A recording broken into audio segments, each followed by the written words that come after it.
نحمده ونصلي على رسوله الكريم اما بعد فاعوذ بالله من الشيطان الرجيم بسم الله الرحمن الرحيم رب اشرح لي صدري ويسر لي امري واحلل عقدة من لساني يفقهوا قولي. وعن ابي هريرة رضي الله عنه قال كان النبي صلى الله عليه وسلم يعتكف في كل رمضان 10 أيام فلما كان العام الذي قبض فيه اعتكف 20 يوما رواہ البخاری. ابو ہریرہ رضی اللہ عنہ بیان کرتے ہیں کہ نبی صلی اللہ علیہ وسلم ہر رمضان میں 10 دن اعتکاف فرمایا کرتے تھے، مگر جس سال آپ کا انتقال ہوا آپ نے 20 دن اعتکاف فرمایا. یہ بخاری کی روایت ہے. اب آپ دیکھیے کہ ساری حدیثوں میں ایک ہی بات آ رہی ہے. وہ کون سی کامن بات ہے جو ان ساری حدیثوں میں ہے؟ آخری عشرے کا اعتکاف. نبی صلی اللہ علیہ وسلم کی سنت کیا ہے؟ آخری عشرے کا اعتکاف، لیکن 20 دن کا بھی آپ نے اعتکاف کیا ہے. یعنی 10 دن تو ٹھیک ہے لیکن اس سے زیادہ بھی ہو سکتا ہے. اب اعتکاف کا مطلب کیا ہوتا ہے؟ اعتکاف کا لغوی مطلب ہے کسی چیز کے ساتھ پابند ہو جانا، کہیں بند رہنا، جم کے بیٹھنا. اور شرعی اصطلاح میں رب ذوالجلال کی عبادت کے لیے انسان کا اپنے آپ کو کسی مسجد میں پابند کر لینا، یہ اعتکاف کہلاتا ہے. اللہ تعالیٰ کی عبادت کے لیے انسان کا اپنے آپ کو کسی مسجد میں پابند کر لینا، بند کر لینا، اس سے باہر نہ نکلنا. رسول اللہ صلی اللہ علیہ وسلم کے عمل سے اس کا مشروع، مسنون اور مستحب ہونا ثابت ہے کہ یہ ایک اہم عبادت ہے. قرآن مجید میں بھی اعتکاف کا ذکر آتا ہے. کہاں آتا ہے؟ وَأَعِدْنَا إِلَىٰ إِبْرَاهِيمَ وَإِسْمَاعِيلَ أَن طَهِّرَ بَيْتِيَ لِلطَّائِفِينَ وَالْعَاكِفِينَ وَالرُّكَّعِ السُّجُودِ.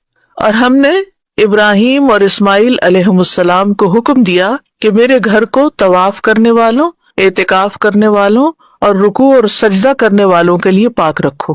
ٹھیک ہے، تو اس سے کیا پتہ چلتا ہے کہ یہ اعتکاف کی سنت کب سے ہے؟ بہت پہلے سے ہے. ایک اور آیت میں آتا ہے سورۃ البقرہ ہی میں، وَلَا تُبَاشِرُوهُنَّ وَأَنْتُمْ عَاكِفُونَ فِي الْمَسَاجِدِ. اور جب تک تم مساجد میں اعتکاف کیے ہوئے ہو تو عورتوں سے ملاپ نہ کرو. یعنی حالت اعتکاف میں ہسبینڈ وائف کا ریلیشن شپ منع ہے، اور خاص طور پر مسجد میں، کیونکہ اعتکاف مسجد میں ہوتا ہے. تو ان روایات سے یہ پتہ چلتا ہے کہ مسنون اعتکاف رمضان کے آخری عشرے میں کیا جاتا ہے. ایسا کرنا سنت ہے. ٹھیک ہے. اب آخری عشرے کو خاص کرنے کی کیا وجہ ہے؟ نبی صلی اللہ علیہ وسلم پہلے 10 دنوں میں اعتکاف کرتے تھے، پھر آپ نے درمیانے 10 دن بھی اعتکاف کیا، اور آپ لیلۃ القدر کو تلاش کرتے تھے. پھر آپ سے کہا گیا انہا فی العشر الاواخر کہ لیلۃ القدر آخری عشرے میں ہے، لہٰذا آپ نے رمضان کے آخری 10 دنوں میں اعتکاف شروع کر دیا. واضح؟ یعنی پہلے آپ پہلے عشرے میں بھی کرتے تھے، دوسرے میں بھی کیا، اور پھر جب یہ پتہ چلا کہ لیلۃ القدر آخری عشرے میں ہے تو پھر آخری عشرے کا اہتمام کیا. ابو سعید خدری رضی اللہ عنہ بیان کرتے ہیں کہ رسول اللہ صلی اللہ علیہ وسلم نے رمضان المبارک کے پہلے عشرے کا اعتکاف کیا، پھر درمیانے عشرے کا ترکی خیمہ میں اعتکاف کیا جس کے دروازے پر چٹائی لٹکائی ہوئی تھی. یعنی مسجد کے اندر ایک خیمہ لگا کے اس کے یعنی دروازے کو بھی بند کر کے چٹائی سے اندر بیٹھے ہوئے تھے. ابو سعید رضی اللہ عنہ کہتے ہیں کہ نبی صلی اللہ علیہ وسلم نے اپنے ہاتھ سے وہ چٹائی خیمے کے ایک کنارے کی طرف کر کے اپنا سر نکالا اور لوگوں سے بات کی تو لوگ آپ کے قریب ہو گئے. تو آپ نے فرمایا میں نے یہ رات تلاش کرنے کے لیے پہلے عشرے کا اعتکاف کیا، پھر درمیانے عشرے کا اعتکاف کیا، پھر میرے پاس آنے والا آیا اور مجھ سے کہا گیا کہ یہ رات آخری عشرے میں ہے، لہٰذا تم میں سے جو بھی اعتکاف کرنا پسند کرتا ہے وہ اعتکاف کر لے. تو لوگوں نے نبی صلی اللہ علیہ وسلم کے ساتھ پھر آخری عشرے کا اعتکاف کیا. یہ صحیح مسلم کی حدیث ہے. تو اس سے کیا بات پتہ چلتی کہ اگرچہ نبی صلی اللہ علیہ وسلم نے پہلے اور دوسرے عشرے کا بھی اعتکاف کیا، لیکن چونکہ لیلۃ القدر آخری عشرے میں ہے تو اس لیے پھر آخری کا اہتمام کیا. اب اعتکاف کرنے کے کچھ آداب ہیں. نمبر 1، جتنا بھی ممکن ہو سکے لوگوں سے الگ ہو کر اللہ سے تعلق پیدا کیا جائے. ٹھیک ہے نا؟ لوگوں کے بیچ میں مکس اپ ہونا، سوشلائزنگ کرنا، بات چیت کرنا، یہ اعتکاف کی روح کے منافی ہے. اور تنہائی میں بیٹھ کر اللہ تعالیٰ کی اتنی عبادت کی جائے کہ اللہ تعالیٰ سے ایک تعلق پیدا ہو جائے، ایک انس پیدا ہو جائے، اس میں مزہ آنے لگے. عام طور پر گھروں میں اور رمضان کے علاوہ عبادت ہوتی بھی کم ہے. بمشکل ہم فرض نمازیں پڑھتے ہیں 5، کوئی نوافل وغیرہ پڑھ لیے، تو اس سے زیادہ عبادت نہیں کرتے، پھر دن بھر کے کام کاج میں مشغول ہو جاتے ہیں، چھٹی کا دن زیادہ آرام کرتے ہیں یا کوئی اور کام کرنے چل پڑتے ہیں۔ تو عبادت کی طرف دھیان کا مطلب، تو رمضان کا مہینہ آتا ہے جس میں ہمارا دھیان عبادت کی طرف ہوتا ہے، اور اس میں بھی جب آخری عشرہ آتا ہے تو اس میں مزید عبادت کی جاتی ہے، اور جب اعتکاف کی نیت سے عبادت کی جائے تو پھر اس میں پورا فل فوکس جو ہے وہ عبادت کی طرف رہے، کسی اور چیز کی طرف نہیں۔ پھر یہ ہے کہ اللہ تعالیٰ کے ساتھ مکمل تعلق پیدا کر کے دل کی اصلاح کی جائے۔ اپنی غلطیاں کب نظر آتی ہیں، اپنے آپ کا محاسبہ کرنے کا موقع کب ملتا ہے؟ تنہائی میں، جب آپ لوگوں کے بیچ میں ہوتے ہیں، کوئی آپ کی تعریف کر رہا ہوتا ہے، آپ کسی سے باتیں کرتے ہیں تو آپ خوش رہتے ہیں، یعنی بات چیت کر کے، لوگوں سے میل ملاپ کر کے انجوائے کرتے ہیں، تو اپنی غلطیاں اس وقت کم یاد آتی ہیں، پھر دوسروں کی زیادہ دکھائی دیتی ہیں۔ لیکن جب انسان اکیلا ہوتا ہے اور اپنے اللہ کے ساتھ تنہا ہوتا ہے اور اپنے آپ کو عبادت کی کیفیت میں محسوس کرتا ہے تو پھر انسان کو اپنا آپ بھی نظر آنے لگتا ہے۔ اور پھر عبادت میں خاص طور پر نمازوں کی پابندی، یہ نہیں کہ اعتکاف میں گئے اور سو گئے، اور لوگ نماز پڑھ رہے ہیں اور اعتکاف والے سو رہے ہیں۔ کئی مسجدوں میں ایسا بھی دیکھا جاتا ہے کہ باہر سے آنے والے نمازی تو تراویح اور تہجد پڑھ رہے ہوتے ہیں اور اعتکاف والے آرام کر رہے ہوتے ہیں، بھی کیا ہے یہ، اب تھک گئے ہیں۔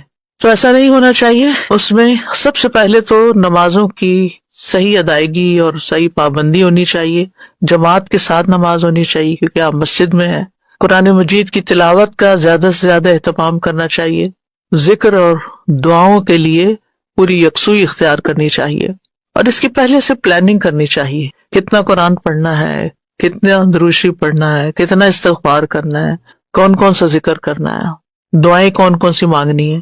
جیسے آپ عمرے پہ جاتے ہیں نا تو اپنی دعائیں وغیرہ لکھ کے لے جاتے ہیں، تو ایسے ہی اعتکاف سے پہلے بھی انسان کو اپنا سارا اسکیجول بنا لینا چاہیے کہ میں نے اعتکاف کے دن کیسے گزارنے ہیں۔ اس پہ میرا ایک لیکچر بھی ہے اعتکاف کے ٹائم ٹیبل پہ نا، کیا ہو سکتا ہے، پروپوزڈ ٹائم ٹیبل ہے، ورنہ ہر ایک اپنی سہولت اور ضرورت کے مطابق کر سکتا ہے۔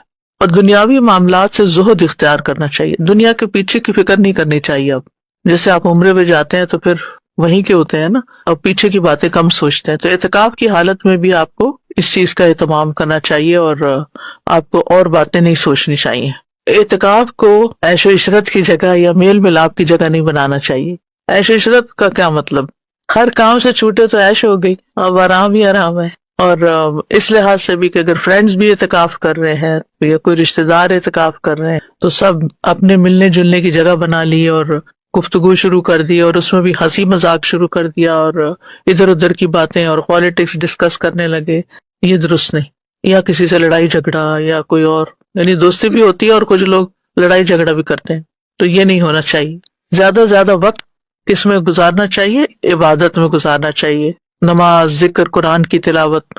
اسی طرح بعض علماء یہ کہتے ہیں کہ اعتکاف کرنے والے کے لیے جائز نہیں کہ وہ لوگوں کو علم کی تعلیم دے، بلکہ اس کو خاص عبادات کی طرف متوجہ رہنا چاہیے، یعنی وہاں بیٹھ کر لیکچرز نہ شروع کر دیں، نہ دینے اور نہ سننے۔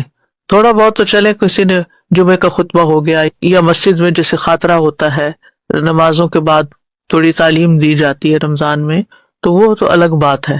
لیکن اگر انسان اعتکاف میں ایک کے بعد ایک لیکچر، وہ تو لیکچرز کا ہی کوئی پروگرام بنا لے کہ اب فلاں اسکالر آ رہے ہیں اور وہ معتکفین کو لیکچر دیں، اور دوسرا آ رہا ہے اور تیسرا آ رہا ہے، اور یہ اس کا مطلوب نہیں ہے۔ نبی صلی اللہ علیہ وسلم نے وہاں بیٹھ کے خطبے نہیں دیے تھے، تعلیم نہیں دی تھی، کیا کیا تھا؟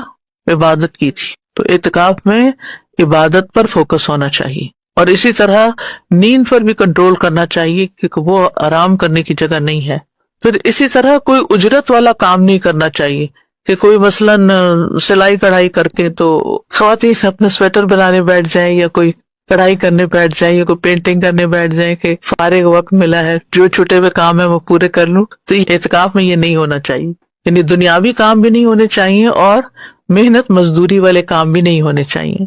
اب آپ اعتکاف میں بیٹھ جائیں اور ورک فرام ہوم کرتے رہیں، اس کی اجازت نہیں ہوگی، ٹھیک ہے؟ یعنی اپنا لیپ ٹاپ مسجد نہ لے جائیں، فون بھی بند رکھیں، الا یہ کہ کوئی چیز ضرورت ہو گئی، آپ کو کپڑے چاہیے گھر سے، کوئی چھوٹی موٹی انسٹرکشن لینی دینی ہے تو کوئی بات نہیں، لیکن اس پہ بیٹھ کے سب کے میسیجز چیک کر کے انسٹرکشن دینا یہ نہیں ہونا چاہیے۔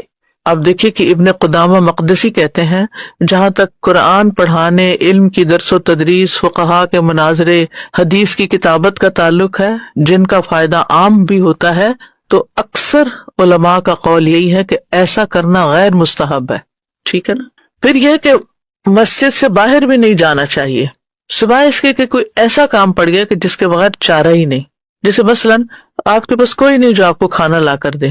کئی جگہ ایسی بھی ہوتی ہیں، اب تو الحمدللہ مساجد کے اندر کچن ہوتے ہیں، وہیں کھانے بن رہے ہوتے ہیں، یا بنا بنایا آ جاتا ہے اور سب معتکفین کھا لیتے ہیں، یا گھر سے کوئی لے کے آ جاتا ہے۔ بعض اوقات کھانے کا انتظام ہوتا ہے لیکن آپ کو اچانک کسی دوا کی ضرورت پڑ جاتی اور آپ کے پاس کوئی لانے والا نہیں ہے، آپ کو ضرورت پڑ گئی، آپ باہر جا کے کسی کو کہہ رہے ہیں یا جلدی سے لے کر واپس آ رہے ہیں تو کوئی بات نہیں۔ یا اسی طرح اگر آپ کسی ایسی مسجد میں ہیں کہ جہاں ٹوائلٹ کا انتظام نہیں، کیونکہ گاؤں وغیرہ کے مساجد کے اندر نہیں ہوتا ہے انتظام، سب لوگ کھیتوں میں جاتے ہیں، تو وہ پھر ایک ایکسیپشنل چیز ہے، یعنی انتہائی شدید مجبوری میں ہی باہر نکل سکتے ہیں۔ اسی طرح ہر طرح کی لغو اور بیکار گفتگو سے پرہیز کرنا چاہیے۔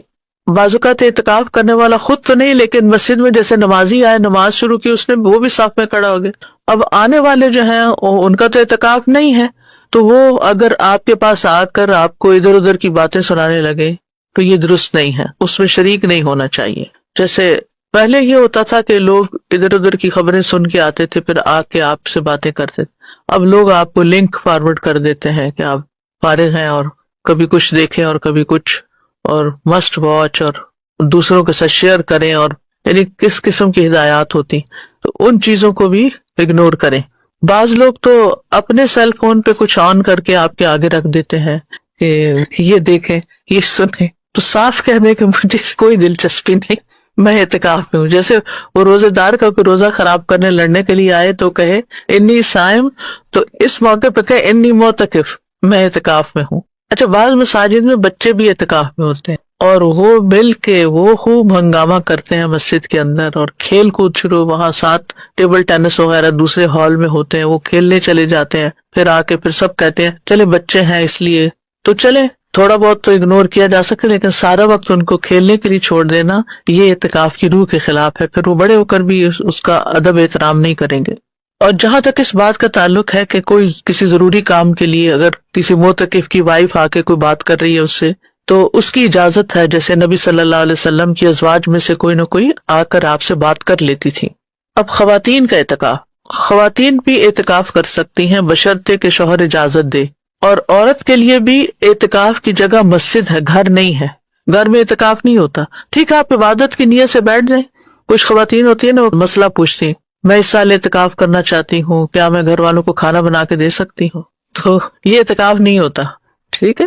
اعتکاف ہوتا ہے مسجد میں، اور پھر آداب اس کے میں نے آپ کو بتا دیے ہیں۔ اگر گھر میں کسی نے عبادت کرنی ہے تو وہ ضرور آخری عشرے میں اپنا ایک کونا مقرر کر لے، زیادہ وقت عبادت میں گزارے، اور گھر کے کام کاج بھی کر کے پھر واپس اپنی عبادت گاہ میں، وہ ٹھیک ہے۔ لیکن اعتکاف جو ہے نا، کیونکہ قرآن مجید میں آتا ہے وَأَنْتُمْ عَاكِفُونَ فِي الْمَسَاجِدِ، اور تم اعتکاف کی حالت میں مسجدوں میں، تو اعتکاف کی جگہ ہی مسجد ہے، ٹھیک ہے۔ اور جس مسجد میں خواتین کے لیے انتظام نہ ہو تو وہاں نہ بیٹھیں، کسی اور جگہ چلی جائیں۔ پھر اسی طرح کسی ایسی مسجد میں بھی خواتین اعتکاف نہ کریں جہاں پر ان کے لیے کوئی خطرے کی بات ہو، ان کی سیکیورٹی نہ ہو، ان کی حفاظت کا انتظام نہ ہو، کیونکہ یہ ایک نفلی عبادت ہے نا، اور اپنے عزت کا تحفظ جو ہے وہ فرض ہے۔ اچھا، بعض لوگ یہ کہتے ہیں نا کہ ہر بستی میں سے کسی نہ کسی کو ضرور اعتکاف کرنا چاہیے، تو اس کی کوئی شرعی حیثیت نہیں ہے، کریں تو بہت اچھے۔ اور یہ ہے کہ جب تک کوئی اپنے اوپر خود لازم نہ کرے تو اعتکاف واجب نہیں ہوتا۔ آپ اپنی نیت کریں گے اور چلے جائیں گے مسجد، تب آپ پہ اعتکاف لازم ہوگا۔ اور اگر آپ کسی وجہ سے اعتکاف سے اٹھ آئے ہیں، بعض لوگوں کو کوئی اللہ نہ کرے ہارٹ اٹیک ہو جاتا ہے یا کوئی ہاسپٹل جانا پڑتا ہے، بعض خواتین کو پیریڈ شروع ہو جاتے ہیں، وقت سے پہلے شروع ہو جاتے ہیں، تو ان کا اعتکاف ختم ہو جائے گا، وہ وہاں سے نکل آئیں گے۔ کوئی خاص ایج نہیں ہے بچوں کی جب وہ عبادت کے لائق ہوں، جیسے 10 سال کم از کم ہو، جیسے 10 سال کے بعد نماز شروع ہوتی ہے 5 وقت، لیکن اتنا تمیز دار بچہ ہو کہ اس کو پتا ہو کہ یہ میں کیا کر رہا ہوں۔ دیکھیں، ایک تو مسنون اعتکاف ہے نا 10 دن کا، وہ تو ہے ہی، لیکن اگر کوئی ویسے ایک دن کی نیت کر کے بیٹھ جائے، چند گھنٹوں کی بھی نیت کر کے مسجد میں اعتکاف کی نیت سے آپ بیٹھ سکتے ہیں۔ بیمار کی عیادت کے لیے بھی نہیں نکل سکتے،